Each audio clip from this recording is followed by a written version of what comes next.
Now our today concept is aggregate demand and aggregate supply. ये हमारा concept है. तो what is an aggregate demand? Aggregate demand is the value of total expenditure. माने country के अंदर जो भी आपने टोटल एक्सपेंडिचर किए हैं, कहाँ किए हैं total expenditure? On all goods and services in an economy. मानी पूरी इकोनॉमी के ऊपर जो आपने गुड्स सर्विसेज के ऊपर खर्चा किया एक पर्टिकुलर ईयर के अंदर, उसको बोलते हैं it is called aggregate demand.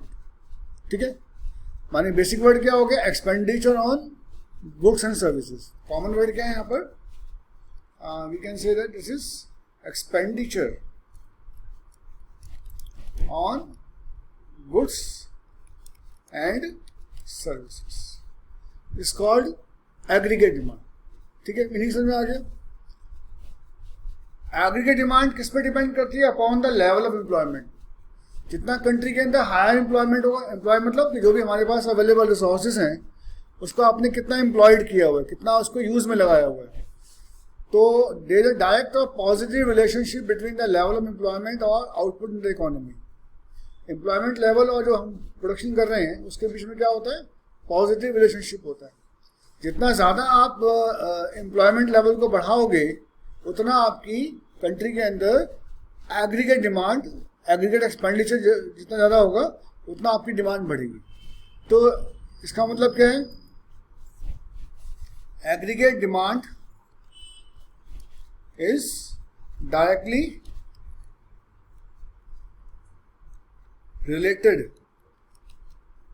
related to level of employment. ठीक है, जो भी कंट्री के अंदर एम्प्लॉयमेंट लेवल है उससे वो डायरेक्टली कनेक्टेड है. Aggregate demand is directly related to level of employment. ठीक है,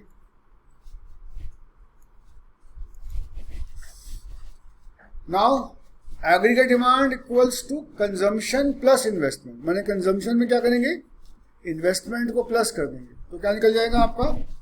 aggregate demand equals to consumption expenditure plus investment expenditure. तो AD equals to consumption plus investment. दो चीजें होती हैं इसके अंदर. ठीक है, तो सिंपली हम क्या बोलेंगे? अगर मैं एग्जाम्पल के पॉइंट ऑफ व्यू से देखूं तो आपकी इनकम जीरो है but still we have some consumption. ऐसा क्यों होता है? किसी आदमी की इनकम जीरो है फिर भी वो खाना खाएगा, चीज़ों का यूज़ करेगा, तो still we have some consumption. जो आपकी पास्ट सेविंग्स हैं उसको हम यूज़ करेंगे. तो जीरो लेवल ऑफ इनकम पर भी हमारा कंजम्पशन होता है. आपकी इनकम बढ़ी 200 हो गई, आपने अपना कंजम्पशन भी बढ़ाया. आपकी इनकम 400 हो गई, आपने कितना किया? 300 कंजम्पशन किया. आपकी इनकम 600 हो गई, आपने 400 कंजम्पशन किया. तो हम क्या देख रहे हैं? जैसे जैसे आपकी इनकम बढ़ रही है साथ साथ आपका जो कंजम्पशन है वो भी बढ़ रहा है.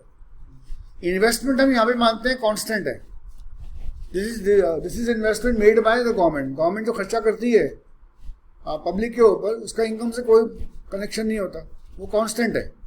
तो इसका मतलब कंजम्पशन प्लस इन्वेस्टमेंट को मिला दिया.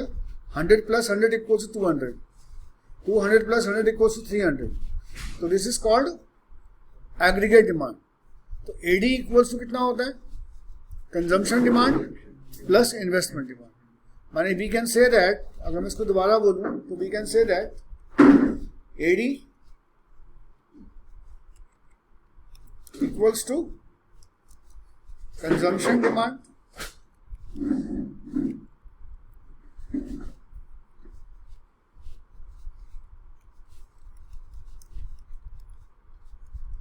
Plus investment demand. तो कंजम्पशन डिमांड और इन्वेस्टमेंट डिमांड को प्लस करोगे तो आपकी एग्रीगेट डिमांड फाइंड आउट होगी. ठीक है, अब इन्हीं पॉइंट्स को हम थोड़ा सा और डिटेल में डिस्कस करेंगे कि कंजम्पशन क्या होता है और इन्वेस्टमेंट वगैरह क्या होता है. ठीक है, तो पहले हम बात करते हैं किसकी? कंजम्पशन की. We are talking about consumption. What is consumption function? Consumption function क्या होता है? Consumption expenditure is connected with income. यहाँ पे सी का मतलब क्या है? कंजम्पशन. वाई का मतलब इनकम और एफ माने फंक्शन। तो consumption is the function of income. क्या है, मैं लिख देता हूं, consumption is the function of income. इसका मतलब ये होता है कि कंजम्पशन में चेंज होगा is the function of income, माने कंजम्पशन में चेंज होगा due to change in income. अगर हम कंजम्पशन इनकम में चेंज करेंगे तो हमारा कंजम्पशन भी चेंज होगा। So we can say that consumption is the function of income. Consumption क्या है, इनकम का फंक्शन है। Higher the income higher the consumption, lower the income lower the consumption. आपकी इनकम जितनी ज़्यादा बढ़ती जाएगी आप उतना ज़्यादा कंजम्पशन करते जाओगे। इनकम कम होगी, आपका कंजम्पशन भी कम होगा। तो C equals to F Y, F equals to function and Y means income. यहाँ पे एक बार लगा हुआ, यहाँ पे लगा हुआ C इक्वल्स टू क्या होता है, C बार प्लस बी वाई। C बार का मतलब क्या होता है, ऑटोनोमस कंजम्पशन। क्या बोलते हैं इसको, जैसे मैंने आपको एग्जांपल दिया था कि वो कंजम्पशन जो इनकम से कनेक्टेड नहीं है, माने आपकी इनकम जीरो ही क्यों ना हो, still we have some consumption, is called C bar. C bar का मतलब क्या है, autonomous consumption, consumption at zero level of income. यदि मेरी इनकम जीरो है, मैं कुछ भी नहीं कमाता, तभी तो खाना खाऊंगा, अपनी बेसिक रिक्वायरमेंट्स को पूरा करूंगा। तो जो जीरो लेवल ऑफ इनकम पे कंजम्पशन होगा उसको बोलते हैं autonomous consumption, C bar.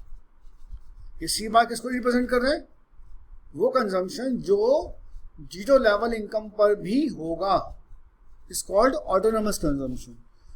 And what is B Y, B Y का मतलब होता है कि वो कंजम्पशन जो इनकम से कनेक्टेड है।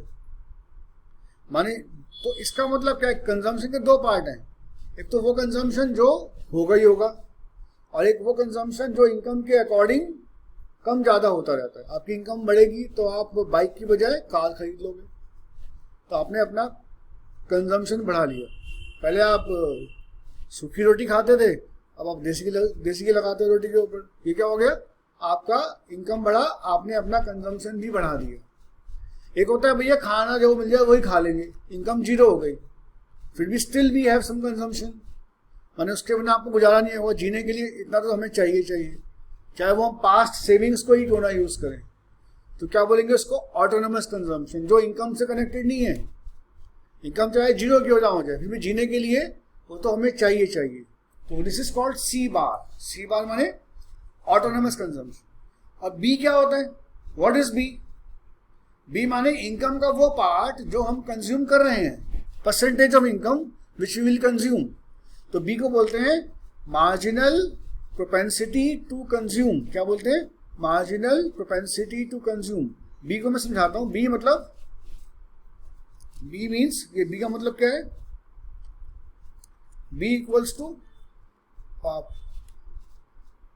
portion of income which will be consumed। माने इनकम का वो पोर्शन जो हम कंज्यूम कर रहे हैं।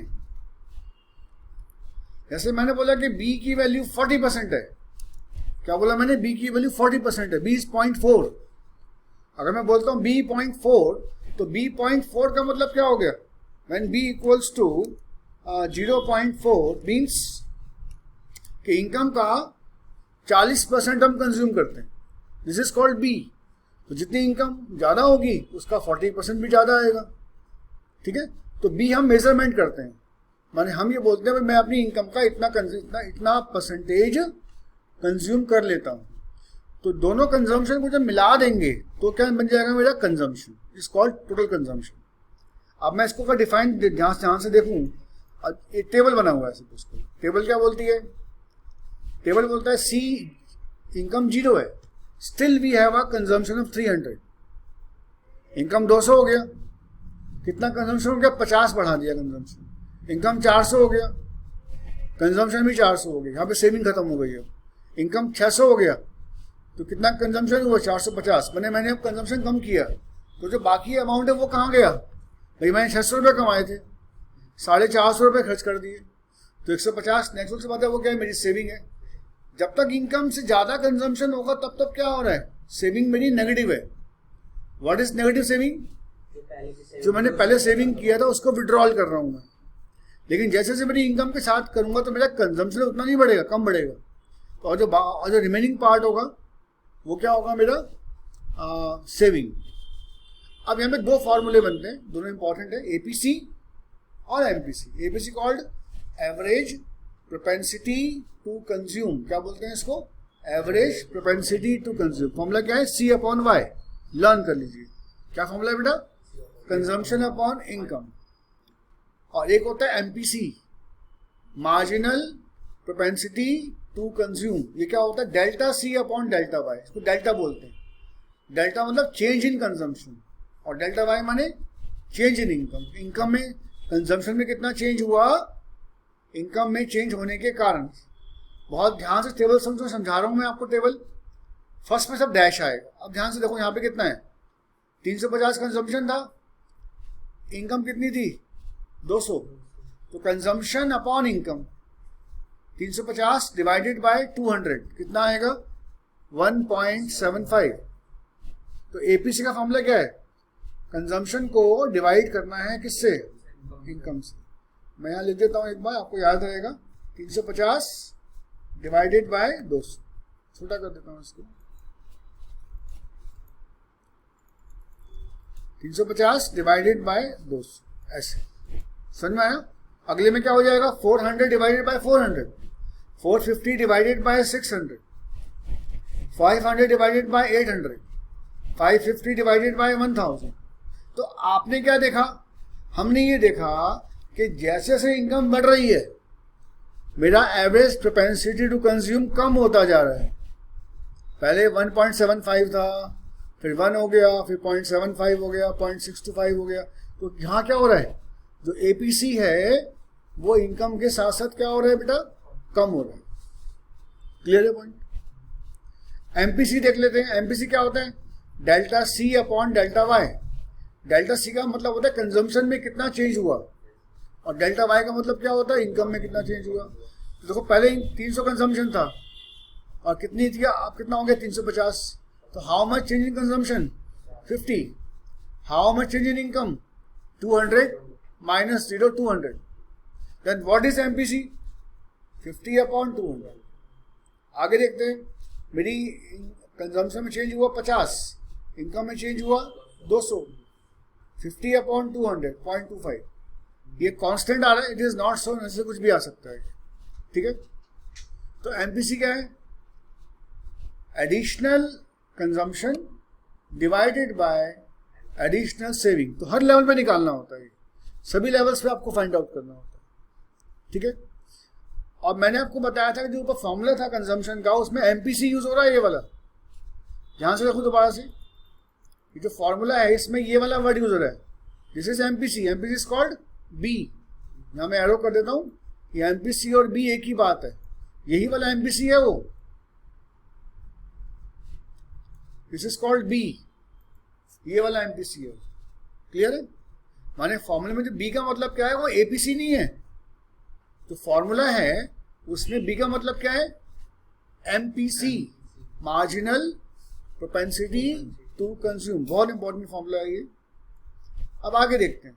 तो अब अगर मैं इसको ग्राफिकली रिप्रेजेंटेशन देना चाहूँ तो सोच के बताओ, ग्राफिकली क्या होगा भाई, मेरी इनकम पहले 0 थी, ये जो वाई लाइन है ये इनकम को रिप्रेजेंट कर रही है। वाई किसको दिखा रही है, इनकम को। एक्स एक्सिस पे क्या है, on X axis we have income and on Y axis we have consumption. तो इनकम लाइन हमेशा 45 डिग्री पर जाएगी, याद कर लो। कहां से लाई करेगी हमेशा इनकम लाइन, ऑन 45 डिग्री।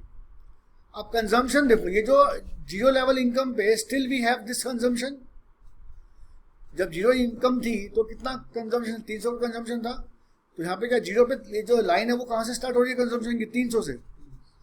300 से क्यों स्टार्ट हो रही है, क्योंकि जब इनकम 0 थी तो we have a consumption of 300। तो 0 इनकम पे मुझे लाइन कहाँ से स्टार्ट करनी है, कंजम्पशन की लाइन 0 से स्टार्ट नहीं होगी। और ये जो गैप आ रहा है ना बीच में, ये जो गैप है कहाँ से लेकर 0 से C तक का, जो 0 से C तक का गैप है वो क्या दिखा रहा है, वो शो करता है ऑटोनोमस कंजम्पशन, माने 0 टू C का जो गैप है वो क्या दिखा रहा है, C ऑटोनोमस कंजम्पशन, माने वो कंजम्पशन जो होगा ही होगा, और जो आगे वाला कंजम्पशन है वो किस पे डिपेंड कर रहा है, इनकम पे डिपेंड कर रहा है। अभी 400 के लेवल पे क्या हो रहा है, कंजम्पशन और इनकम बराबर आ रहे हैं, तो लाइनें कहाँ कट कर रही हैं, 400 पे। 400 से पहले क्या हो रहा था, कंजम्पशन ज़्यादा था और इनकम कम थी, तो यहाँ पे एस कौन सा होगा, यहाँ माइनस एस है, माइनस एस। लेकिन 400 के बाद क्या हो गया, प्लस एस हो गया, सेविंग बढ़ गई, है ना। जब मेरी इनकम ज़्यादा है और मैं उतना कंज्यूम नहीं कर रहा, तो रिमेनिंग पार्ट क्या हो गया, मेरा सेविंग हो गया। मेरी बात समझ में आई बेटा आप लोगों को, yes. CC is the consumption function showing the behaviour of C with respect to Y, माने C में कितना परिवर्तन आ रहा है Y में चेंज होने के कारण। CC is a straight line moving upward. CC क्या है, लाइन कहाँ जा रही है, ऊपर की तरफ, तो ये क्या है, लीनियर फंक्शन है। व्हाट इज लीनियर, कि इनकम में चेंज होने से कंजम्पशन में कितना चेंज आ रहा है। There is a positive relation between Y and C। Y and C क्या है आपस में, पॉजिटिवली रिलेटेड है, माने इनकम बढ़ेगी तो साथ साथ हमारा कंजम्पशन भी बढ़ेगा। C equals to Y, C Y के इक्वल कहाँ था, मैन Y इक्वल्स टू 400, और क्या बोलते हैं इसको, break even point. It will be called break even point, माने जहाँ पर हमारा कंजम्पशन और इनकम बराबर हो गई। 300 is the minimum level of C। 300 क्या था, C का minimum level, when Y is 0, तो C बार इक्वल टू 300 हो गई, माने वो कंजम्पशन जो होगा when you have zero income, still we have some consumption. Any doubt? The question है, what is average propensity to consume and what is marginal propensity to consume? The ratio between the total expenditure and total income is called APC, average propensity to consume, जो मैंने बताया आपको, equal to C upon Y. It represents the fraction of total income, और income का वो part जो हम consume करते हैं। And what is MPC, ratio between the change in the consumption, this is called delta C. क्या होता है, कंजम्पशन में कितना चेंज आया, और डेल्टा वाई क्या होता है, इनकम में कितना चेंज आया। तो change in consumption upon change in income is called marginal propensity to consume. It refer to the fraction of, देखो दोनों वर्ड ध्यान से देखो, पहले में वर्ड था fraction of total income which is consumed, और यहां क्या है, यहां वर्ड क्या है, fraction of change in income, माने जो इनकम चेंज हुई है उसका कितना पार्ट कंज्यूम किया है। This is called MPC. अब दो टाइप के कंजम्पशन होते हैं, एक्स एंटे कंजम्पशन और एक्स पोस्ट कंजम्पशन। क्या बोलते हैं इसको, एक्स एंटे कंजम्पशन, और नंबर 2 एक्स पोस्ट कंजम्पशन। ये क्या होते हैं, एक्स एंटे कंजम्पशन और एक्स पोस्ट कंजम्पशन। ये दो वर्ड बार बार यूज होंगे, मैं दोनों का मतलब बता देता हूं आपको। एक्स एंटे का मतलब होता है एक्सपेक्टेड। क्या वर्ड है ये, एक्स एंटे, एक्स एंट माने जो अभी हुआ नहीं है, एक्सपेक्टेड है। और एक वर्ड होता है एक्स पोस्ट। एक्स पोस्ट का मतलब होता है एक्चुअल, जो हुआ है। तो इकोनॉमी के अंदर ex ante consumption are the consumption that an entrepreneur expects. देखो जब भी हम कोई इकोनॉमी के अंदर काम करते हैं तो इकोनॉमी में हम पहले प्रोडक्शन करेंगे ये देखकर कि आगे कितनी डिमांड आएगी। तो हम जो कंजम्पशन की बात कर रहे हैं वो एक्स एंटे कंजम्पशन की बात कर रहे हैं, माने वो कंजम्पशन जो हम मान के चल रहे हैं कितना होगा। जैसे कोई प्रोड्यूसर है, वो कोई प्रोडक्ट मैन्युफैक्चर करता है, तो क्या वो एक्चुअल डिमांड को मैन्युफैक्चर करेगा? नहीं, वो तो पहले प्रोडक्शन करना शुरू करेगा, एस्टिमेट करेगा कि भाई इतनी डिमांड आ सकती है। एक्चुअल डिमांड उससे ज़्यादा भी हो सकती है और कम भी हो सकती है। तो यहाँ पे हम किसकी बात कर रहे हैं? एक्स एंटे, माने वो कंजम्पशन जो हमारा क्या है बेटा? एक्सपेक्टेड। और एक्स पोस्ट क्या होता है? जो एक्चुअल में हुआ है। दो वर्ड यूज करेंगे यहाँ पे, कौन कौन सा? एक्स एंटे कंजम्पशन और नंबर 2 एक्स पोस्ट कंजम्पशन। अब saving is also the function of income. Saving भी इनकम से कनेक्टेड है। अगर इनकम बढ़ेगी तो सेविंग बढ़ेगी, क्योंकि इनकम, सेविंग क्या होती है? इनकम का वो पार्ट जो हमने कंज्यूम नहीं किया, इज कॉल्ड सेविंग। तो है तो वो भी इनकम से कनेक्टेड। तो सेविंग इनकम, तो एस कितना होता है? वाई माइनस सी। क्या फॉर्मूला है इसका? वाई माइनस सी। वन इनकम में से अगर हम कंजम्पशन को माइनस कर दें तो क्या निकल जाएगा? हमारा सेविंग। अब सेविंग क्या होता है? माइनस एस बार। अगर इनकम 0 है तो भी हम कंजम्पशन कर रहे थे ना, तो वो जो ऑटोनोमस कंजम्पशन है it is equals to minus S bar, वो माइनस सेविंग है। और जो बाकी सेविंग है वो किस पे डिपेंड कर रही है? इनकम पे डिपेंड कर रही है। तो सेविंग फंक्शन क्या बना? Minus S bar. What is S bar? Autonomous saving, माने वो सेविंग जो इनकम 0 पर भी होती है। तो इनकम 0 पर सेविंग तो होती नहीं है, उल्टा क्या होता है? सेविंग माइनस की हो जाती है। तो इसलिए क्या वर्ड लिखा है यहाँ पे? माइनस एस बार। ठीक है। और साथ में एस का मतलब यहाँ पे छोटा वर्ड जो एस लिखा हुआ है, इसका मतलब क्या है? एमपीएस। मैं लिख देता हूँ यहाँ पे, दिस इज कॉल्ड एमपीएस। क्या बोलते हैं इसको? एमपीएस। एमपीएस मतलब marginal propensity to save, is called MPS, marginal propensity to save. और वाई मतलब वही इनकम। तो saving is also connected with income. Income ज्यादा होगी तो हमारी सेविंग भी ज्यादा होगी, इनकम कम होगी तो हमारी सेविंग भी कम होगी। अगर मैं इसी बात को डायग्रामेटिकली बोलूं तो लॉजिक वही है, एपीएस निकल रहा है, एमपीएस निकल रहा है। मेरी 0 इनकम थी और मैं 300 का कंजम्पशन कर रहा था, तो सेविंग कितनी हो गई? माइनस 300। मेरी इनकम 200 थी, 350 कंजम्पशन हो रहा है, तो सेविंग कितना हो गया? माइनस 150। अभी यहाँ पे सेविंग 0 हो गया, 400 पे। अभी 600 था, 450 कंज्यूम हुआ, सेविंग 150, 850, 300, 1550, 450। तो कंजम्पशन सेविंग बेसिकली क्या हो रहा है? Saving equals to Y minus C. Y में से माइनस कर देंगे सी, तो क्या निकल जाएगा मेरा? सेविंग। तो सेविंग इक्वल्स टू क्या होता है? वाई माइनस सी। और एपीएस का फॉर्मूला क्या है? वही, सेविंग अपॉन इनकम। एमपीएस वही, change in saving upon change in income. जैसे सेविंग में पहले लेवल पे सेविंग में कितना चेंज हुआ? माइनस 300 से माइनस 150 हो गया, तो 200 चेंज हुआ। और इनकम में कितना चेंज हुआ? सॉरी, सेविंग में चेंज हुआ 150 और इनकम में चेंज हुआ 200। तो इसको डिवाइड करेंगे, delta S upon delta Y is called marginal propensity to save. तो 4 चीजें हो गई हमारे पास। पहला एपीसी निकाला था, और क्या निकाला उसके बाद? एमपीसी। और अभी क्या निकाला? एपीएस और एमपीएस, है ना। तो अगर मैं इसको ध्यान से देखूं तो डायग्राम कुछ ऐसा बनेगा। इसका जो सेविंग है वो थोड़ा नीचे से शुरू होगी। मैं 0 इनकम की जो सेविंग है वो माइनस की है, तो डायग्राम कहाँ से आ रहा है? नीचे से आ रहा है, चीजों के नीचे से डायग्राम शुरू हो रहा है सेविंग का। सेविंग यहाँ ये माइनस 300 सेविंग आ रही है, माने 0 इनकम पे still we have negative saving.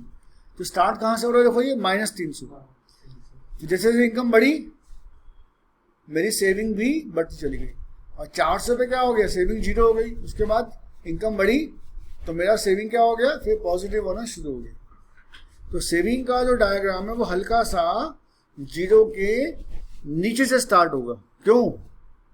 क्योंकि 0 इनकम पर still we have some negative saving, जबकि वहां पे क्या था? कंजम्पशन में जितना ये मतलब ये जो गैप है ये माइनस एस बार है।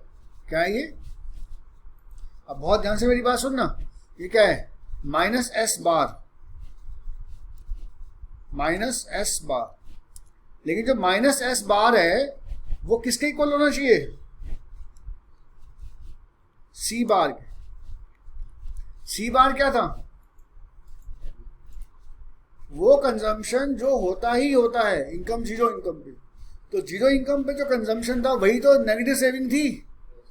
अगर मैं डायग्रामेटिकली आपको दिखाऊं तो यहाँ पे -300 था, ये 300 सी बार है, माने still we have some consumption, और वही मेरा क्या है? -300। तो जीरो इनकम लेवल पे जितना ऑटोनोमस कंजम्पशन होता है उतनी ही माइनस ऑटोनोमस सेविंग होती है। मेरी बात समझ में आ गई? Autonomous consumption is also equals to autonomous saving. तो मैंने आपको आज बहुत सारी बातें बता दी, एमपीसी बता दिया, एपीसी बता दिया। तो इनकम पता है 0, कंजम्पशन 80, तो जीरो इनकम पे still we have some consumption, तो ये माइनस, ये ऑटोनोमस कंजम्पशन है। अब इनकम 100 हो गई और कंजम्पशन हो गया 140, तो जरा बताओ कि सेविंग कितनी होगी? सेविंग होगी -40। Then what is MPS? -40 upon 100 मैंने 0.4 आ गया। एपीएस कितना होगा? सेविंग कितनी थी? सेम, -40, और इनकम में कितना चेंज हुआ था? 100 का, तो still it is also equal 0.4 -0.4 clear?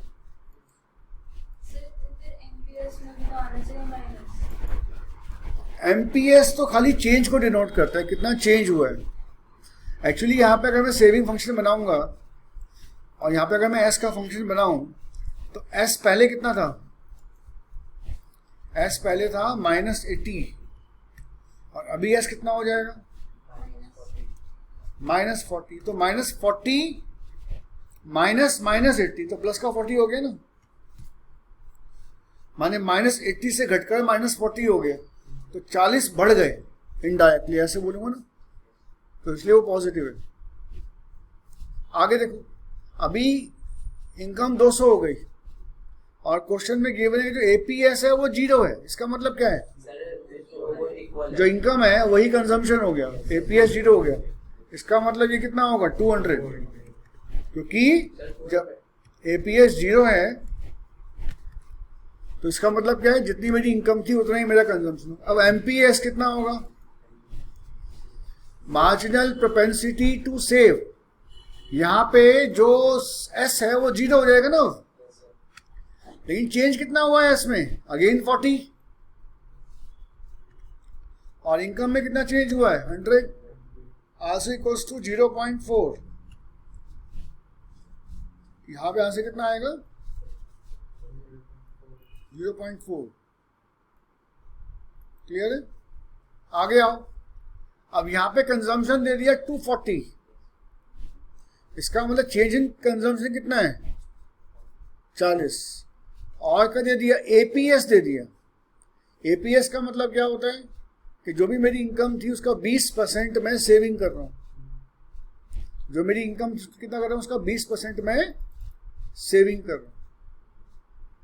ये इनकम का 20% मैं सेविंग कर रहा हूं।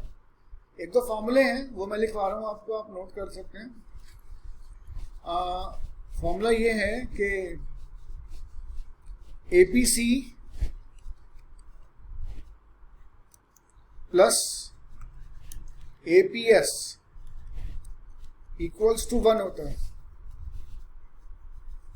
And MPC plus MPS also equals to 1।